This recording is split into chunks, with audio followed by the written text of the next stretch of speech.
Stop building damage on Twinkle. You're sacrificing the strongest part of her entire kit. Twinkle doesn't win because she deals the most damage. She wins because she controls fights. The right weapon mods make her more accurate, increase her pressure, and keep her dangerous even when the weapon starts overheating.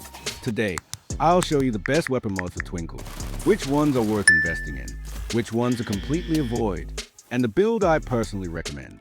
Let's build a real Twinkle. Before we begin, if you haven't watched our complete Twinkle guide yet, click the card above. It'll teach you how to truly master Twinkle, from her overheating mechanics to force bomb tricks and advanced movement techniques. Muzzle. Now, let's start with a muzzle slot. There are 3 upper slot options: Netlink, Fraxa, and Viper. Netlink increases magazine size, but magazine size provides almost no value for Twinkle. It also reduces armor penetration. That's why Netlink is one of the weakest choices. Fraxa. Next is Fraxa. It reduces fire spread while moving. That immediately improves Twinkle's accuracy while moving. Since Twinkle is almost always moving during fights, this accuracy boost is noticeable. The downside is reduced armor and drone damage, but that's a small price to pay. Viper, best. The best upper slot choice is Viper. It increases weapon health damage. Twinkle melts enemies extremely quickly once shields are gone, so increasing direct health damage helps finish targets faster. Yes, you lose a little magazine size, but that has almost no impact on Twinkle. Viper gives the biggest impact during real fights. Final tier. Now for the final tier. You can choose between Anubis or Rimlock. Anubis gives extra magazine size and better movement accuracy. Rimlock increases health damage, while also reducing movement spread, although both improve accuracy. Rimlock's bonus health damage makes every overheated burst far more lethal. That's why Rimlock is a better pick. Sights. Now let's look at the sight slot. Again, 3 upper slot choices: Inferno, Star, and Omega. Inferno, best. Inferno is easily the strongest option. It gives extra weapon firing range. Twinkle is deadly up close, but adding more range lets you start dealing damage earlier, while staying slightly safer. The aim fire penalty hardly matters, because you'll spend most fights hip firing. Star increases fire rate. Normally, more fire rate sounds amazing, but Twinkle already gains additional fire rate naturally as her weapon heats up. You're investing in something her passive already provides. It's useful, just not as valuable as extra range. Omega reduces reload time, but sacrifices weapon firing range. Twinkle gains far more value from weapon firing range than reduced reload time. Losing range simply isn't worth it. Definitely skip this one. Final tier.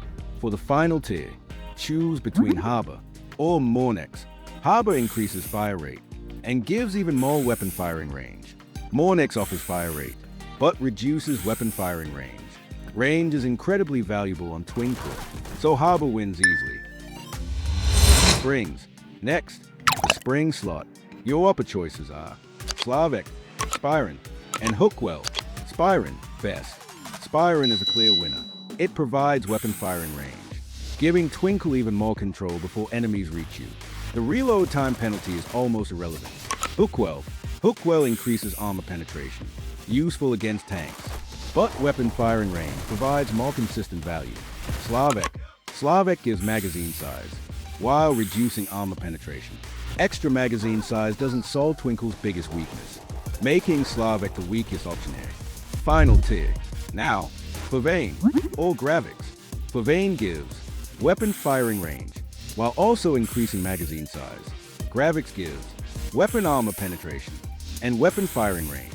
Twinkle doesn't benefit much from magazine size because a weapon doesn't reload normally, so the deciding factor is whether you want extra armor penetration. Against armored heroes, Gravix provides more value. That's why Gravix is my recommendation. Grips. Finally, the grip slot. Upper choices are Chimera, Strainlock, and Ivy. Chimera, best. Chimera is my favorite. It reduces fire spread while moving. Twinkle is constantly strafing, constantly chasing, and constantly repositioning. Reducing movement spread dramatically improves consistency. Strainlock Strain Lock gives piercing power, helpful against lined-up enemies, but those opportunities don't happen often enough. IVY. Ivy increases armor penetration, but reduces fire rate. Giving up fire rate on Twinkle is simply too expensive. Skip it. Final tier. For the final choice, Scald Mac or Trench Line. Scald Mac improves movement accuracy and adds piercing power. Trench Line increases armor penetration and piercing power, but reduces fire rate.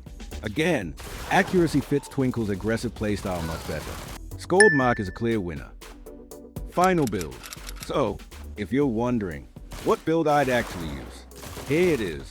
Muzzle, Viper, then Rimlock, Sight, Inferno, then Harbor, Spring, Spyron, then Gravix, Grip, Chimera, then Scald Mac. This setup gives Twinkle more effective range, better accuracy while moving, stronger finishing damage, and far more consistent pressure throughout every fight. Remember, Twinkle isn't about standing still and spraying bullets. She's about constant movement, controlled overheating, and overwhelming pressure. Build for consistency, not just raw stats. If this guide helped you, leave a like, subscribe for more in-depth bullet echo guides, and if you want to decide which hero I cover next, head over to our YouTube community polls. Vote for your favorite hero, and I'll completely break that hero down from scratch in the next guide. Because remember, last stand isn't luck, it's control.